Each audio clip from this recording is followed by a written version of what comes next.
And we're going to start on page 139 in grammar. So go ahead and turn to 139. Getting pretty far in our grammar books, you know. So the good news is once we finish the grammar book, we're done for the year on that. So we just have a few more lessons, and then we'll just focus on the writing part of the class, which will be cool. And today's review, that's also nice. So we're reviewing adjectives and adverbs. So this is page 139. Both adjectives and adverbs add detail to a sentence. And you guys already are familiar using these in your writing too. So you guys are good with your adjectives and adverbs. Adjectives tell more information about the nouns and pronouns. Adverbs tell more information about verbs, adjectives, and other adverbs. And so here's a little note about adjectives. They describe a noun or pronoun, answers 4 questions. This part is the part you need to memorize when you're looking at a word. If it tells which one, what kind, how many, or whose, then that is going to be a good indicator that it's an adjective in the sentence. It usually comes before the word it describes. So usually it comes before the noun or the pronoun right before. And almost all the time it's a noun. Every once in a while it's a pronoun. So really remember the noun part, and that will help you see that it's an adjective. Okay, so it may follow a linking verb. Sometimes it does that. And then there's adverb. Modifies a verb. That word modifies just basically means tells more about it. Like it tells how it's happening. Or sometimes it'll modify an adjective or another adverb. It answers these 5 questions. Here's the part that you should memorize for adverbs. How, when, where, why, and to what extent. That phrase, to what extent, means like extremely cold, and usually has an ly, by the way. You know that about adverbs. So like if I say if it's extremely cold, that means that's telling what extent, like a lot, right? If it's mildly windy outside, that could mean it's not very windy. It's small, right? It's not a big gust of wind. Can come anywhere in a sentence, and it often ends in ly.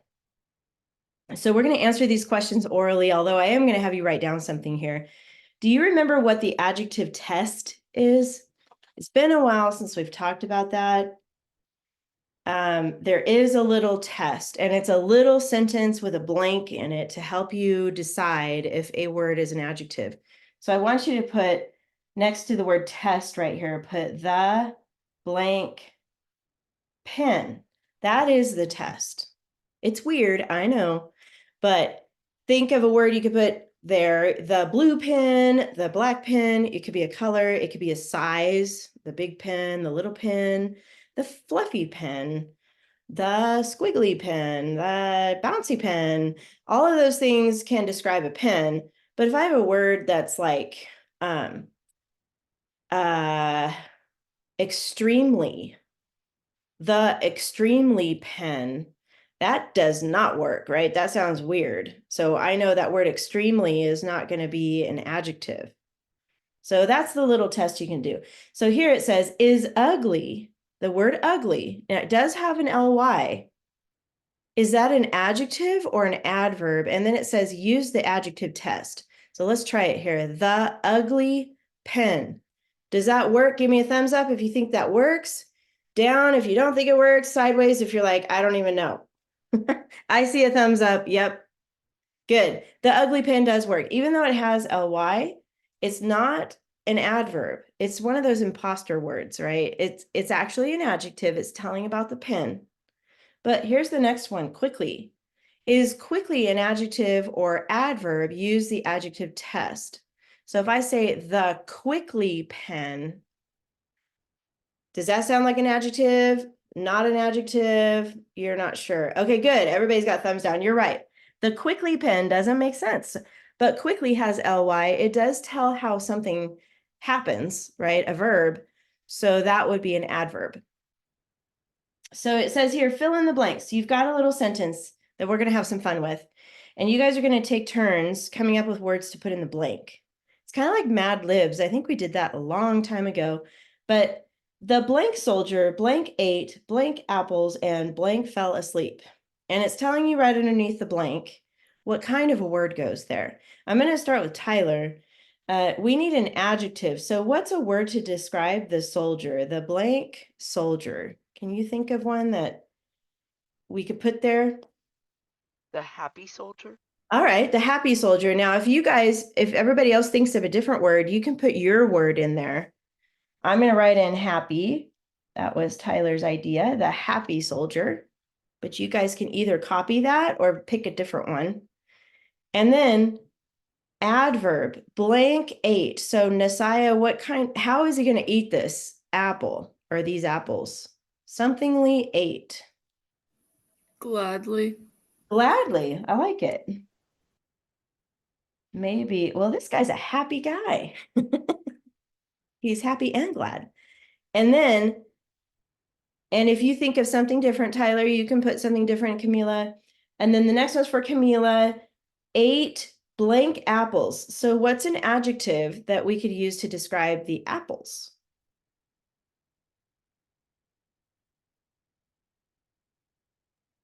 Shiny. Shiny, I like it. Shiny.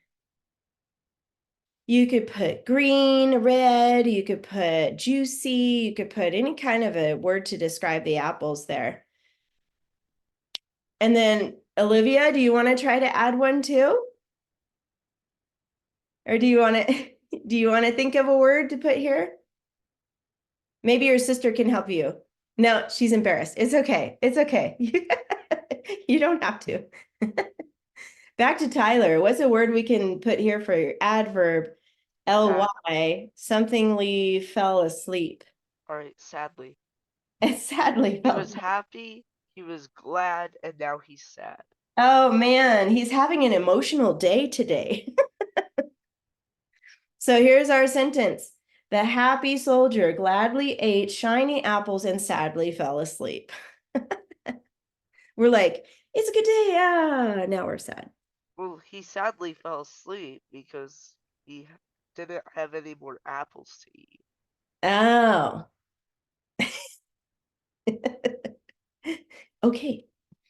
Okay, you guys. Well, that was fun. It was good practice on, how to make a sentence sound.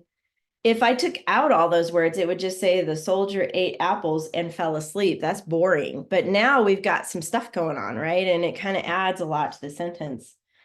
All right, let's go to this practice page. And then Nasiah, could you read the sentence, please?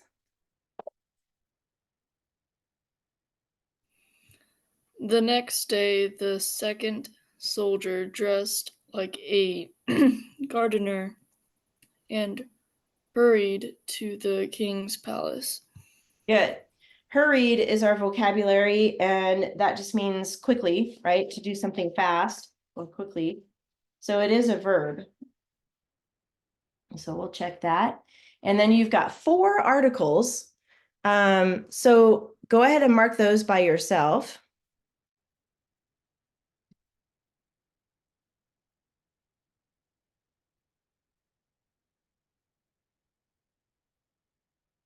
Took me a second to find that. A. Got that. And then Camila, when you're ready, go ahead and tell us where the nouns are.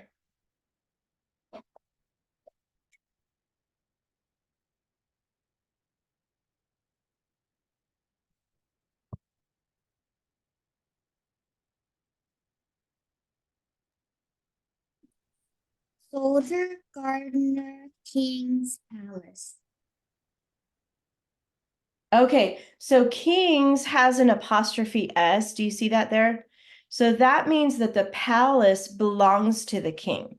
So that's actually going to be an adjective because that's telling whose palace. Does that make sense, Camila?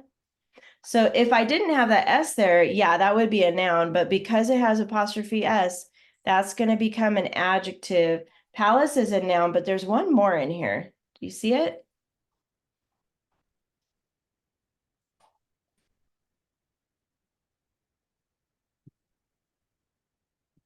Toward the beginning of the sentence. The next Day. There you go. Day is a noun. So we have day, soldier, gardener, and palace. Good job. And then let's see, Tyler, adjectives. So I'm just gonna randomly guess because No, you're not. You know. I have no clue which one it is, but is Oh my king's an goodness. adjective? Kings. You're so sarcastic this morning.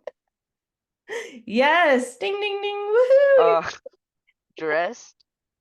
No, that's actually going to be a No. verb. That's what he does. Look at day. Okay. Which day was it? Oh, the next day. There you So go. Next is one. And then hurried? No, Or look that at no. soldier. Which soldier was it? Second. Yes, but before we label that, we need to fix this because that's not how we're supposed to write it when it's an ordinal number like that. So how do we spell second? SECOND.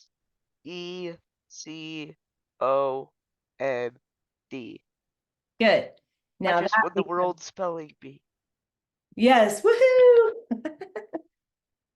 Yep, there you go. So you got the three adjectives and now the coordinating conjunction, Nasaya. And Good.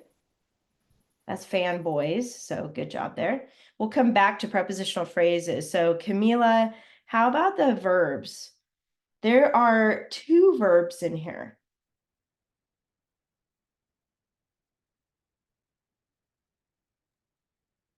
Dressed and hurried. Good. Dressed and hurried. Good job. And by the way, see how it says one subject verb pair? That means one subject, but sometimes, like in this case, there's more than one verb. So remember that, okay? And then Camila, who are we talking about here? Who dressed and hurried? The soldier. Good. So the soldier is our subject. And now back to Tyler for the prepositional phrases. Okay. Is it like a gardener for one That's of them? one. Yes, like a gardener. Good. To the king's palace. Good. To the king's palace. We don't normally see like very often, but that is a preposition. So like a gardener is a prepositional phrase. And now capital Nasaya, T in the. T in the, good. And then Camila, what do we put at the end of the sentence? A period. Period. There you go. And then we already fixed the number. So we're done. Good job, guys. Any questions about this page at all? No? Okay. Don't forget that apostrophe S, sometimes that'll throw you off. So make sure you remember if it has apostrophe S like that, it's usually an adjective telling whose. Okay. Go ahead and put away your grammar and let's get out the binders. It's been a while since we saw each other because I was sick and then we had vacation. So I think the last story you guys worked on was Camel in the Tent story. It was a while back. Really fun one. Did you like that? Good. Does anybody feel like reading their story? Nasaya's like, yeah. Yeah. Do you feel like reading it, Tyler? Your story? Yeah? Anybody else feel like reading their Yeah, story? I'll read it. Camila's no. Nasaya, do you feel like reading yours? She's like, no. Okay, Tyler. Well, we'll hear yours whenever you're ready. You can go ahead and read it to us. All right, I'm getting it right now. Okay, no problem. All right, I got it. Perfect. The title is Curious George's Tent. Oh yeah, I remember you were gonna Yeah, name Curious George. I Curious- forgot about that. Curious George was an adult camel who had lots of curiosity. Each day, Curious George looked around him because he was very curious. Curious George was tied up to a tree with rope, and he took scissors from the ground and cut the rope. with his Joe found opposable thumbs, Curious right? George walking around and he looked at a piece of rope that was cut and immediately wondered how Curious George cut the rope. Curious George attacked Joe's tent in a way. Curious George loved the tent. Curious George sat down with Joe. Joe was really exhilarated and shouted, "Whoa," while traveling away from Curious George. As Joe looked at Curious George, he spoke, "Oh goodness, he's huge." Curious George was really comfortable, which made him happy. Curious George was really stinky and had a strong manure smell. Joe tried pushing Curious George out, but he could not get him out of the tent because he was just too heavy. Oh no. I can't read this because I'm giggling myself. Curious George lifted his front leg and kicked Joe out with his foot so hard that it knocked Joe out of the tent. Oh, Curious George shouted, "This is my home. No one can take it from me."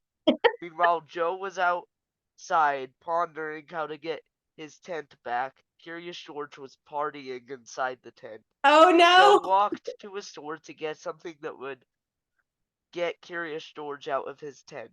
Joe was walking down aisles and found bear spray. Joe got bear spray, walked back to his tent, and sprayed Curious George. He used the spray, which caused him to go crazy because bear spray is like poison, but it doesn't actually poison the animal. Oh, phew. But it just gets them to go away. Curious George finally went away with the realization that the tent wasn't his home and people could take the tent away from him because he was just a camel, not a human. Joe was a happy camper once he had his tent back, but Curious George was sad. Oh my gosh.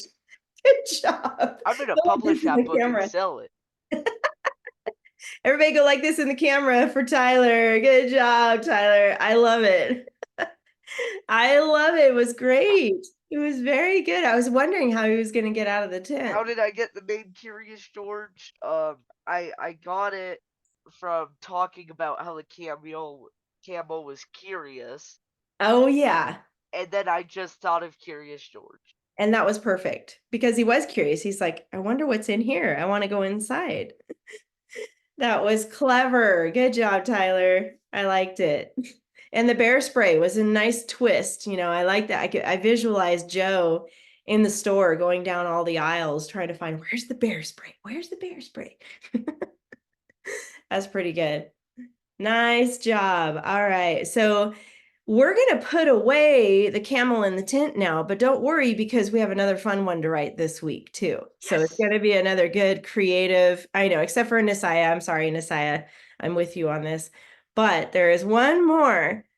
So go ahead and put away your camel in the tent. If you put it behind finished compositions or if you have a different spot to keep your finished work, put it wherever you keep it. Sometimes these binders get kind of full. And I do want you to, did we talk really quick? Did we talk about this page yet? This is the one we did. Okay, good. So this page is going to go in a different spot, actually. This one's going to go behind banned words. And you already have a page back here. It's toward the back, this one called banned words. There's a blue page here and it's going to go behind that blue page. You can stick this one there. Okay. And if you ever need to look back on that to think of a different word, you can go to that page. The rest of this stuff goes wherever you keep your finished stuff. And then we're going to go to the beginning again. Behind the source text tab, like we normally do to get out the next story here. And it's going to be called Overdressed Children. It's a weird title, but that's the name of it. It's week 14, Overdressed Children. There's 6 pages to get out. So make sure you get all 6 of those out.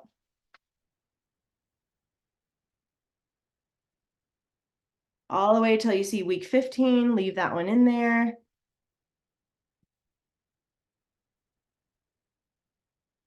You do not need lined paper this time, just this stuff. Just those 6 pages is all we need today.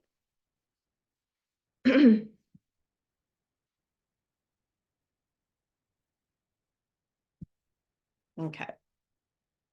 Give me a thumbs up when you have those pages. Oh, I think Tyler had to go. Let me record for him.